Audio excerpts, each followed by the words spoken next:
മനസ്സലിവുള്ള പിതാവും സർവാശ്വാസങ്ങളുടെയും ദൈവം ഇന്ന് വരെ നമ്മോട് കൂടി ഇരുന്നത് കൊണ്ട് നമ്മുടെ മുമ്പിൽ വന്ന എല്ലാ പ്രശ്നങ്ങളിൽ നിന്നും സങ്കടങ്ങളിൽ നിന്നും ഓരോ ദിവസങ്ങളും കർത്താവ് നമ്മളെ വിടുവിച്ച് നടത്തി. ജോസഫിൻ്റെ ചരിത്രത്തെക്കുറിച്ച് വായിക്കുമ്പോൾ ദൈവം ജോസഫിനെ സകല സങ്കടങ്ങളിൽ നിന്നും വിടുവിച്ച് ഫറവോൻ്റെ മുമ്പാകെ അവന് ജ്ഞാനവും ദൈവകൃപയും എല്ലാ ആവശ്യം പോലെ കൊടുത്തതായിട്ട് നമ്മൾ കാണുന്നു. പ്രശ്നങ്ങളിൽ നിന്ന്, എല്ലാ സങ്കടങ്ങളിൽ നിന്നും വിടുവിച്ചത് ഫറവോനല്ല, കൃപയും ജ്ഞാനവും കൊടുത്തത് മാതാപിതാക്കളല്ല, അവൻ്റെ കഴിവല്ല, മുഴുവനും ദൈവം. വിടുവിച്ചത് ദൈവം, കൃപയും ജ്ഞാനവും കൊടുത്തത് ദൈവം, ആദരിച്ചത് ദൈവം, ഉയർത്തിയത് ദൈവം. അതായത് നമ്മുടെ കഴിവുകൊണ്ട് നമ്മൾ തോൽക്കുന്ന ഇടത്ത് കർത്താവിൻ്റെ കൃപ കൊണ്ട് നമുക്ക് വിജയിക്കാൻ കഴിയും. അതുകൊണ്ടാണ് പൗലോസും ഒക്കെ പറയുന്ന ഒടുവിൽ കർത്താവിലും അവൻ്റെ അമിത ബലത്തിലും ശക്തിപ്പെടുവിൻ. എഫേസ്യ ലേഖനം പറഞ്ഞ് അവസാനിപ്പിക്കുമ്പോൾ പൗലോസ് പറയാണ്, എനിക്ക് ഏറ്റവും ഒടുവിൽ നിങ്ങളോട് പറയാനുള്ളത് കർത്താവിൻ്റെ അമിത ബലത്തിൽ ശക്തിപ്പെടണം. പിശാചിൻ്റെ തന്ത്രങ്ങളോട് എതിർത്ത് നിൽക്കേണ്ടതിന് ദൈവത്തിൻ്റെ സർവായുധവർഗം ധരിക്കണം, എന്നിട്ട് പോരാടണമെന്നാണ് പറയുന്നത്. ഒരു പടയാളിയെ പോലെ യുദ്ധം ചെയ്യണം. ദൈവമേ, നീ എന്നെ സഹായിക്കണേ, ഈ ദുഷ്ടനിൽ നിന്ന് ഞങ്ങളെ കാത്തുകൊള്ളണേ എന്ന് മാത്രം പ്രാർത്ഥിച്ചാൽ പോരാ. ശക്തി ലഭിച്ചവർ അതിനെ നേരിടണം. പിന്നെ എന്തിനാണ് യേശു ദുഷ്ടനിൽ നിന്ന് ഞങ്ങളെ വിടുവിക്കണേ? അതേ, ഒരു ശിശുവായിരിക്കുമ്പോൾ അങ്ങനെ ചെയ്തേ മതിയാവും. ആത്മീയ ജീവിതത്തിൻ്റെ ശൈശവ പ്രായത്തിലെ പ്രാർത്ഥനയാണ് ദുഷ്ടനിൽ നിന്ന് ഞങ്ങളെ വിടുവിക്കണേ. എന്നാൽ ആത്മീയ ജീവിതത്തിൻ്റെ വളർച്ചയിൽ ദൈവത്തിൻ്റെ സർവായുധവർഗം ധരിച്ചുകൊണ്ട് ആരയ്ക്ക് സത്യം കെട്ടണം? ദൈവവചനത്തിൻ്റെ സത്യം ആരയിലുണ്ടാകണം. നീതി എന്ന കവചം നമ്മുടെ നെഞ്ചിൽ ധരിക്കണം. നീതിമാനായിരിക്കണം. ഒരു സ്ഥലത്തും തലകുനിച്ച് നിൽക്കേണ്ടി വരരുത്. നെഞ്ച് ഉയർത്തി നിൽക്കാൻ കഴിയണം. തല മാത്രമല്ല, നെഞ്ച് ഉയർത്തി നിൽക്കാൻ കഴിയും. അതാണ് നീതിമാൻ. നീതിമാൻ കുലുങ്ങിപ്പോകാൻ അവൻ ഒരു നാൾ സമ്മതിക്കില്ല. രക്ഷ എന്ന ശിരസ്ത്രം തലയിൽ എപ്പോഴും ഞാൻ രക്ഷിക്കപ്പെട്ടവനെന്ന ബോധത്തിൽ ജീവിക്കണം. വിശ്വാസമെന്ന പരിച ഏത് തീയമ്പുകളെയും തടുക്കാൻ കഴിയും. അതാണ് വിശ്വാസമെന്ന പരിച എടുക്കണം. എല്ലാം അതിൽ തട്ടി താഴെ വീഴും. എല്ലാ തീയമ്പുകളും, പിശാചിൻ്റെ എല്ലാ പദ്ധതികളും പൊളിയുന്നത് വിശ്വാസമെന്ന പരിചയുടെ മുമ്പിലാണ്. വചനമെന്ന ആത്മാവിൻ്റെ വാളെടുത്ത് ഇനി നേരിടണം. വചനം കൊണ്ട് അങ്ങോട്ട് ചെല്ലാം, ബാക്കിയെല്ലാം ഇങ്ങോട്ട് വരുന്നതിനെ നേരിടുന്നതാണ്. സമാധാന സുവിശേഷത്തിനായിട്ടുള്ള ഒരുക്കം കാലിൽ ചെരുപ്പാക്കി. അപ്പോൾ അങ്ങനെയുള്ളൊരു ചെരുപ്പും സർവായുധവർഗവും ധരിച്ചുകൊണ്ട് വചനമെന്ന വാളുകൊണ്ട് നേരെ ചെന്ന് ആക്രമിച്ച് സാത്താന്യ സാമ്രാജ്യത്തെ നിലംപരിചയാക്കണമെന്ന്. ഇതാണ് എഫേസ്യ ലേഖനം 6:10 മുതൽ ഇങ്ങനെ ഒടുവിൽ വരെ വായിക്കുമ്പോൾ കാണുന്നത്. മുഴുവൻ ഏത് നേരത്തും ആത്മാവിൽ പ്രാർത്ഥിച്ച്, അതായത് അന്യഭാഷയിൽ പ്രാർത്ഥിച്ച് ജ്വലിച്ചു നിൽക്കണം. അങ്ങനെയുള്ള ഒരു വ്യക്തിയെ കീഴ്പ്പെടുത്താൻ ശേഷിയുള്ള ഒരായുധവും പിശാചിൻ്റെ കയ്യിലുമില്ല, ലോകത്തിൻ്റെ കയ്യിലുമില്ല. കാരണം നമ്മിലുള്ളവൻ ലോകത്തിലുള്ളവനേക്കാൾ വലിയവൻ. ഈ സത്യത്തിൽ വിശ്വസിക്കാം, ഈ കൃപയിൽ ആശ്രയിക്കാം. ചേർന്ന് പാടി നമുക്ക് ഈ ജ്ഞാനവും വിശ്വാസവും ദൈവകൃപയും തന്ന നമ്മുടെ കർത്താവായ യേശുവിനെ നമുക്ക് ചേർന്ന് പാടി ആരാധിക്കാം. യേശു മാത്രം മതി, യേശു മാത്രം മതി, യേശു മാത്രം മതി എനിക്ക്. യേശു മാത്രം മതി, യേശു മാത്രം മതി, യേശു മാത്രം മതി എനിക്ക്.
ഇന്ന് നമ്മൾ യോഹന്നാന്റെ സുവിശേഷം 17-ാം അധ്യായത്തിൻ്റെ 5-ാം വാക്യം ഒന്നുകൂടി വായിക്കാൻ പോവുകയാണ്.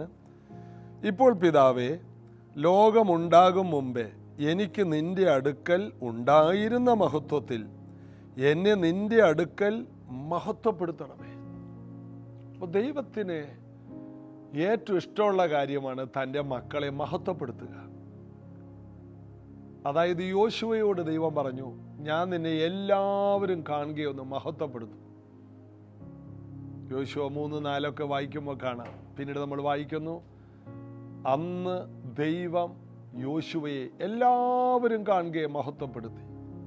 അതായത് യോശുവ പറഞ്ഞതുപോലെ അത്ഭുതങ്ങൾ നടന്നപ്പോൾ അതിൻ്റെ മഹത്വം ദൈവത്തിന് കിട്ടുക മാത്രമല്ല, അത് പറഞ്ഞ ആൾക്ക് കൂടി അതിൻ്റെ ഒരു മഹത്വമുണ്ട്. മോശ വടി നീട്ടിയപ്പോൾ ചെങ്കടൽ രണ്ടാക്കിയത് ദൈവമാണെങ്കിലും ആ രണ്ടാക്കിയ ദൈവത്തോടുകൂടെ മോശയ്ക്കും അതിൻ്റെ ഒരു മഹത്വത്തിൻ്റെ ഒരു അംശം കിട്ടി. അപ്പൊ ഇതുപോലെ യേശു പറഞ്ഞു, എൻ്റെ പിതാവാണ് എല്ലാം ചെയ്യുന്നത്. എന്നിട്ടും ഭൂമിയിൽ മഹത്വത്തിന് യേശുവിന് യാതൊരു കുറവുമില്ല. അപ്പോസ്തലന്മാർ പുറപ്പെട്ടിടത്ത് എല്ലാ അപ്പോസ്തലന്മാർക്കും വലിയ മഹത്വം ദൈവം വെച്ചിരിക്കുകയാണ്. അവർ പുറപ്പെട്ട് എല്ലായിടത്തും പ്രസംഗിച്ചു. കർത്താവ് അവരോടുകൂടി ഇരുന്ന് അത്ഭുതങ്ങളാലും അടയാളങ്ങളാലും വീര്യപ്രവർത്തികളാലും ദൈവവചനത്തെ ഉറപ്പിച്ചു. അതായത് ദൈവം അവരെ മഹത്വപ്പെടുത്തി, മാനിച്ചു. നമ്മുടെ ഭാഷയെ പറഞ്ഞാൽ ദൈവം അവരെ ആദരിച്ചു, മാനിച്ചു. എന്നെ മാനിക്കുന്നവനെ ഞാൻ മാനിക്കും, എന്നെ നിന്ദിക്കുന്നവർ നിന്ദിതരാകും എന്ന് ദൈവവചനത്തിൽ പറയുന്നു.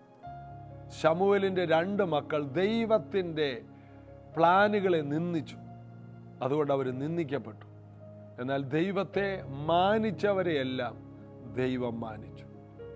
അതിന് കണക്കില്ല. ദൈവത്തെ നിന്ദിച്ചവരെല്ലാം നോക്ക്. ദൈവവചനത്തോട് എതിർത്ത കോരഹ്, ദൈവവചനത്തോട് എതിർത്ത ജനങ്ങൾ എല്ലാം പരാജയപ്പെട്ടു. എന്നാൽ ദൈവത്തെ എവിടെയെങ്കിലും ആരെങ്കിലും മാനിച്ചിട്ടുണ്ടോ? നീതിമാൻ എന്നേക്ക് ഓർമ്മയിലിരിക്കും. തൻ്റെ നാമത്തോട് കാണിച്ചത് മറന്നു കളയുന്ന ദൈവമല്ല എബ്രായ ലേഖനത്തിൽ എഴുതിയിരിക്കും. നമുക്ക് കിട്ടുന്ന ചാൻസ് മുഴുവനും ദൈവത്തെ ബഹുമാനിക്കുവാൻ, ദൈവത്തിന് മഹത്വം കൊടുക്കുവാൻ നമ്മൾ ശ്രമിച്ചാൽ അതിൻ്റെ ഒരു പങ്ക് നമുക്ക് ലഭിച്ചിരിക്കും. ദൈവത്തിന് കൊടുക്കുന്ന മഹത്വത്തിൻ്റെ ഒരു പങ്ക് നമുക്കുണ്ടാകും. അപ്പോൾ ദൈവത്തെ നമ്മൾ ബഹുമാനിക്കണം. അതുകൊണ്ടാണ് നമ്മൾ വായിക്കുന്നത്, കർത്താവിൻ്റെ നാമത്തിൽ വരുന്നവന് 1 ഗ്ലാസ് വെള്ളം കൊടുത്താൽ അത് നാം ദൈവത്തെ ബഹുമാനിക്കുകയാണ്. കർത്താവ് അയച്ചിട്ട് വരുന്ന ഒരാളാണ്. ആ നിലയിൽ കൈക്കൊണ്ടാൽ അതിനൊരു ബഹുമാനമുണ്ട്. എങ്ങനെ ഒരാളെ കൈക്കൊള്ളുന്നു എന്നുള്ളതാണ്. ഒരാളെ സ്വീകരിക്കുന്നതിൽ വ്യത്യാസമുണ്ട്. ഒരിക്കലും ഒരു ദൈവദാസൻ പറഞ്ഞു, ഒരു ദൈവദാസനെ കർത്താവിന് പകരം ബഹുമാനിച്ച് സ്വീകരിച്ചാൽ അതിൻ്റെ റിസൾട്ടുകൾ തുടർന്നുള്ള മീറ്റിങ്ങിലുണ്ടാകും. ഒരു ദൈവദാസനെ ഒരു ചർച്ചിലേക്ക് ക്ഷണിച്ചാൽ എങ്ങനെയെല്ലാം ബഹുമാനിക്കാമോ അതിൻ്റെ റിസൾട്ടുകൾ ആ സഭയിലുണ്ടാകും. ആ ദൈവദാസനെ വേണ്ട രീതിയിൽ ആ സമയത്ത് ചായയും കൊടുത്തില്ല, കാപ്പിയും കൊടുത്തില്ല, വേണ്ട രീതിയിൽ ആ ദൈവദാസന് ഒരു ഓഫറിങ്ങും കൊടുത്തില്ല, അദ്ദേഹത്തെ ഒന്ന് വണ്ടി കയറ്റി വിടാൻ ആരും പോയില്ല, തന്നെ ഒരു ഓട്ടോ പിടിച്ചു പോയി, പ്രസംഗമൊക്കെ കഴിഞ്ഞു, ആരും അദ്ദേഹത്തെ ഗവനിച്ചില്ല. അതിൻ്റെ എല്ലാ സൈഡ് എഫക്റ്റ് ആ വിളിച്ച സഭയ്ക്കുണ്ടാകും. അതുകൊണ്ട് ആദരിക്കണം. ഞാൻ ശ്രദ്ധിച്ചിട്ടുണ്ട്. അതങ്ങനെ പറഞ്ഞപ്പോൾ, ഞാനൊരിക്കലൊരു രാജ്യത്ത് ചെന്നപ്പോൾ ഞാൻ അതിശയിച്ചു പോയി. എയർപോർട്ടിൽ ഇംഗ്ലീഷുകാർ കുറേ പൂക്കളൊക്കെ ആയിട്ട് എന്നെ സ്വീകരിക്കാനായിട്ട് വന്നത് ഞാൻ ഓർക്കും. ഇന്ത്യക്കാരല്ല, അതും അവിടുത്തെ ഏറ്റവും വലിയ കോളേജിലെ പ്രൊഫസറും ആ നിലയിലുള്ള ഉന്നതന്മാരായ മനുഷ്യർ എന്നെ സ്വീകരിക്കാനായിട്ട് അവിടെ വന്നു. ഞാൻ ഓർത്തു, ഇതിൻ്റെ വല്ല ആവശ്യമുണ്ടോ എന്ന് ഞാൻ ഓർത്തു. എന്നാൽ പിന്നീട് എനിക്ക് മനസ്സിലായി, അവരതുപോലെ കർത്താവിനെ പോലെ എന്നെ കൈക്കൊണ്ടതുകൊണ്ട് അവരെനിക്ക് താമസിക്കാൻ, അതുപോലെ ഞാനവിടെ ചെല്ലുന്നതിന് മുമ്പ് തന്നെ എനിക്ക് താമസിക്കാനുള്ള ആ സ്ഥലം, ആ റൂമെല്ലാം സ്പെഷ്യലായിട്ട് പെയിൻറ്റ് ചെയ്ത് പുതിയ കാർപ്പറ്റ് ഇട്ട് എന്ന് വേണ്ട, എനിക്ക് കുടിക്കാനുള്ള വെള്ളത്തിൻ്റെ ഫ്ലാസ്ക് പുതിയത്, എല്ലാം പുതിയത്. ഓസ്ട്രേലിയയിലെ ടാസ്മേനിയ എന്ന് പറഞ്ഞ സ്ഥലത്താണ് സംഭവിച്ചത്. അതിൻ്റെ റിസൾട്ട് എന്ന് പറഞ്ഞാൽ ഞാൻ ചിന്തിച്ചതിലപ്പുറമാണ്. ആ ചർച്ചിൽ അസാധാരണമായ ദൈവമഹത്വം ഇറങ്ങി. കാരണം അവരാ സ്വീകരിച്ചത് മുഴുവൻ എന്നെയല്ല, എന്നിലുള്ള യേശുവിനെയാണ്. അത് ഞാൻ കാണാൻ ഇടയായി. അപ്പോൾ നമ്മൾ അറിയേണ്ട കുറേ സത്യങ്ങൾ, കർത്താവിൻ്റെ നാമത്തിൽ വരുന്ന ഒരുവനെ പ്രവാചകനെന്ന് വെച്ച് കൈക്കൊണ്ടാൽ പ്രവാചകൻ്റെ പ്രതിഫലം, ഈ എളിയവരിൽ ഒരാളായിട്ട് കർത്താവിൻ്റെ ഒരു എളിയവരെ അതുപോലെ കൈക്കൊണ്ടാൽ അതിൻ്റെ പ്രതിഫലം, ഒരു അപ്പോസ്തലനായി കൈക്കൊണ്ടാലോ അതിൻ്റെ പ്രതിഫലം. അപ്പം അതിനെല്ലാം നമുക്ക് പ്രതിഫലമുണ്ട്, മാന്യതകളുണ്ട്, ബഹുമാനമുണ്ട്. ദൈവം ഭൂമിയിൽ വെച്ചിരിക്കുന്നതാണ്.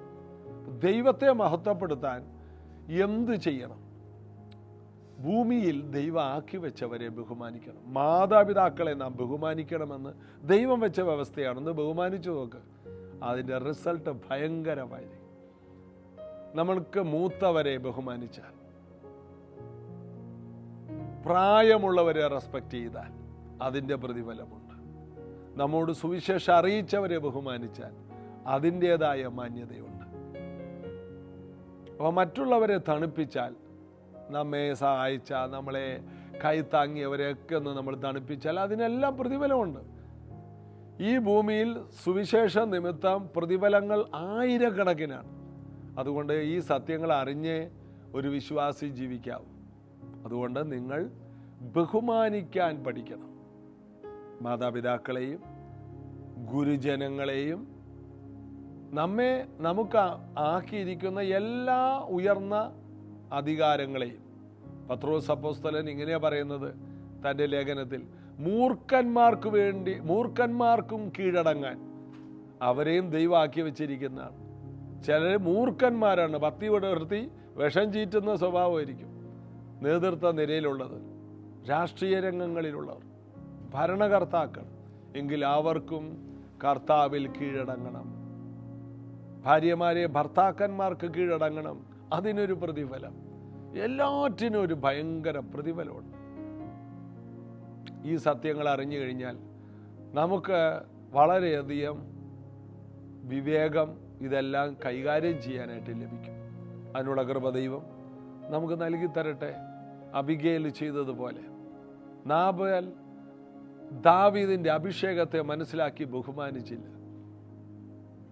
എന്നാൽ നാബാലിൻ്റെ ഭാര്യ അബിഗയിൽ നാബാൽ ബഹുമാനിച്ചില്ല എന്നറിഞ്ഞപ്പോൾ ദാവീദ് ആ കുടുംബങ്ങളെ തന്നെ കൊന്നുകളയാൻ വേണ്ടി 400 പട്ടാളക്കാരുമായിട്ട് കുതിരപ്പുറത്ത് പാഞ്ഞു വരുമ്പോൾ അബിഗയിൽ ഇത് അറിഞ്ഞ്, ദാവീദിൻ്റെ അഭിഷേകത്തെ അബിഗയിലിന് അറിയാം. അവൾ ഓടിച്ചെന്ന് നിലത്തോളം കുനിഞ്ഞവിടെ വീണ് കിടന്നു. അവനെ ഒന്ന് ഓണർ ചെയ്തു, അവനെ ഒന്ന് തണുപ്പിച്ചു. അബിഗയിൽ ചെല്ലുന്നതിന് മുമ്പേ അത്തിയടയും വേണ്ട ഭക്ഷണവും അതിനു മുമ്പേ അവിടെ ചെന്നു. അങ്ങനെ ദാവീദിനെ തണുപ്പിച്ചു.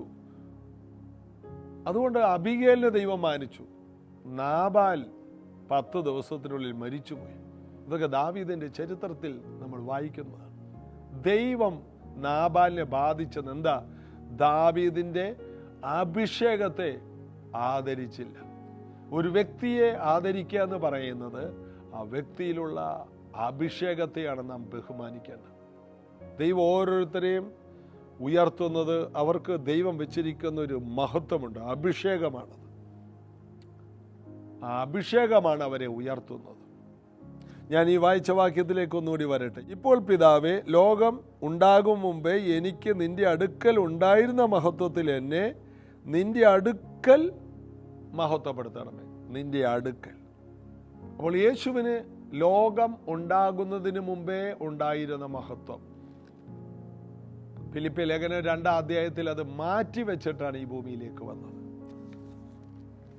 1 യോഹന്നാൻ 4-ാം അധ്യായത്തിൻ്റെ 17-ന്റെ ബി പാർട്ട് വായിക്കുമ്പോൾ, അവൻ ഇരിക്കുന്നത് പോലെ ഈ ലോകത്തിൽ നാമും ഇരിക്കുന്നു. യേശു ഇപ്പോൾ മഹത്വത്തിലാണ് ഇരിക്കുന്നത്. അവൻ ഇരുന്നത് പോലെയെന്നല്ല. യേശു 2000 വർഷം മുമ്പ് ഈ ഭൂമിയിൽ ഇരുന്നത് പോലെ നമ്മൾ ഇരിക്കുന്നു എന്നല്ല. അവൻ ഇരിക്കും പോലെ. ഇന്ന് യേശു ആരെ പോലെയാണ്? പിതാവാം ദൈവത്തെ പോലെ. മനുഷ്യനല്ല, തൻ്റെ 33.5 വർഷത്തെ മനുഷ്യത്വം തീർന്നു. കാൽവരി ക്രൂശോടുകൂടി തൻ്റെ മനുഷ്യത്വം തീർന്നു. യേശു പരസ്യമായി പറഞ്ഞു, ഈ മന്ദിരം പൊളിപ്പീൻ, 3 ദിവസം കൊണ്ട് ഞാൻ അതിനെ പണിയും. പാവപ്പെട്ട മഹാപുരോഹിതന്മാർക്കും ശാസ്ത്രിമാർക്കും ഭയങ്കര വചനം അറിയാമെങ്കിലും ഈ വചന വെളിപ്പാടില്ലായിരുന്നു. ശിഷ്യന്മാർക്കും അത് മനസ്സിലായില്ല. എല്ലാവരും ഓർത്ത് 46 സംവത്സരം കൊണ്ട് പണിത ദേവാലയം പൊളിച്ചാൽ 3 ദിവസം കൊണ്ട് പണിയുമെന്നാണ്. അതുകൊണ്ട് ക്രൂശെ കിടന്നപ്പോൾ അവർ പരിഹസിച്ചു. മന്ദിരം പൊളിച്ച് 3 ദിവസം കൊണ്ട് പണിയുമെന്ന് പറഞ്ഞവനെ, നീ ഒന്ന് ക്രൂശിൽ നിന്ന് ഇറങ്ങി വാ. യേശു മുണ്ടിയില്ല. കാരണം ഞാൻ ഈ ക്രൂശിൽ കിടന്ന് എൻ്റെ ജീവനെ കൊടുത്ത് 3 ദിവസം കഴിയുമ്പോൾ ഞാൻ എഴുന്നേൽക്കുന്നത് ഒരു മന്ദിരത്തിൻ്റെ പണിയോടുകൂടിയാണ്. ഒരിക്കലും ആർക്ക് ഇളക്കിക്കളയാൻ കഴിയാത്ത സഭയെന്ന മന്ദിരത്തിൻ്റെ പണി. ഇതൊന്നും തിരിച്ചറിയാൻ അവർക്ക് കഴിഞ്ഞില്ല. എന്നാൽ ജ്ഞാനികൾക്കും വിവേകികൾക്കും മറച്ച് ശിശുക്കളായ നമുക്ക് ദൈവം ഈ സത്യങ്ങളെ വെളിപ്പെടുത്തി. ഞാനത് നിങ്ങളോട് പറയുമ്പോൾ ഞാൻ അതിശയപ്പെടുകയാണ്, ഞാൻ എങ്ങനെ ഇതൊക്കെ മനസ്സിലാക്കിയെന്ന്. കാരണം ഇത് നമുക്ക് പലർക്കും മനസ്സിലാക്കാൻ കഴിയുന്നതാണെങ്കിലും പിശാച് തടഞ്ഞാൽ പലർക്കും ഇത് മനസ്സിലാക്കാൻ കഴിയില്ല. എന്നാൽ പരിശുദ്ധാത്മാവിൻ്റെ ശക്തിയും ജ്ഞാനവും നമ്മുടെ മേൽ വന്നപ്പോൾ നമുക്കിതെല്ലാം വെളിപ്പെട്ടു വന്നു. ഞാനെപ്പോഴും അതിശയിക്കും, ദൈവമേ, ഈ കാര്യങ്ങളൊക്കെ ബൈബിള് 100 പ്രാവശ്യം വായിച്ചിട്ട് മറിഞ്ഞു കിടന്ന സാധനമാണ്. എത്രയോ ആവർത്തി ഈ ഭാഗങ്ങൾ വായിച്ചതാണ്. അതായത് ഇന്ന് നമ്മുടെ അവസ്ഥ എന്താണ്? അവനിരിക്കുന്നത് പോലെ ഈ ലോകത്തിൽ നാമും ഇരിക്കുമെന്നല്ല.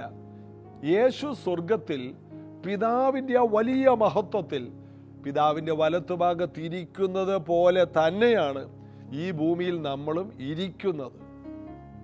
ഈ ഒരു സത്യത്തിലേക്ക് ദൈവസഭ കടന്നു വരണം. യേശുവിൻ്റെ അതേ മഹത്വം, യേശുവിൻ്റെ അതേ ശ്രേഷ്ഠത, യേശുവിൻ്റെ അതേ പദവി.